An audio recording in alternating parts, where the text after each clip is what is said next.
জুলাই অভ্যুত্থানে সংঘটিত মানবতাবিরোধী অপরাধের এক মামলায় গাজীপুরের কোনাবাড়ী থানার সাবেক ওসি KM আশরাফ উদ্দিন ও কনস্টেবল আকরাম সহ 5 পুলিশ সদস্যকে আন্তর্জাতিক অপরাধ ট্রাইব্যুনালে হাজির করা হয়। ট্রাইব্যুনালের চেয়ারম্যান বিচারপতি গোলাম মর্তুজা মজুমদারের নেতৃত্বাধীন 3 সদস্যের বেঞ্চ শুনানি শেষে কনস্টেবল আকরাম হোসেনকে 11 মার্চ তদন্ত সংস্থার হেফাজতে জিজ্ঞাসাবাদ করার অনুমতি দেন। এছাড়া সাবেক ওসি আশরাফ উদ্দিন সহ 5 পুলিশ সদস্যের বিরুদ্ধে তদন্ত শেষ করতে 3 মাস সময় বেঁধে দেন। আগামী 15 জুন এ বিষয়ে পরবর্তী শুনানি হবে। আকরাম হোসেন আজকে এখানে উপস্থিত ছিল কোর্টে।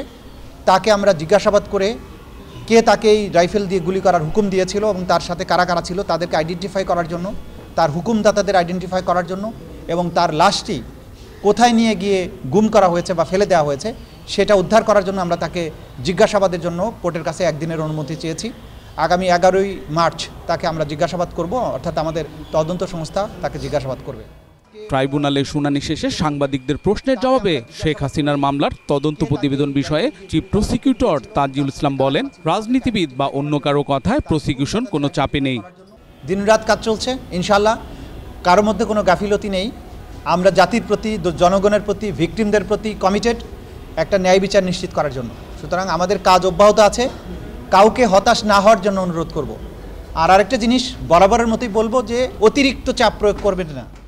ঢাকায় নিযুক্ত সাবেক মার্কিন রাষ্ট্রদূত উইলিয়াম বি মাইলাম ও কূটনীতিক জন ডেনিয়াল ওভিজের সঙ্গে সাক্ষাৎ প্রসঙ্গে তিনি বলেন, জুলাই আগস্ট গণহত্যার বিচারে সহযোগিতা করতে চায় তাদের সংগঠন রাইট টু ফ্রিডম।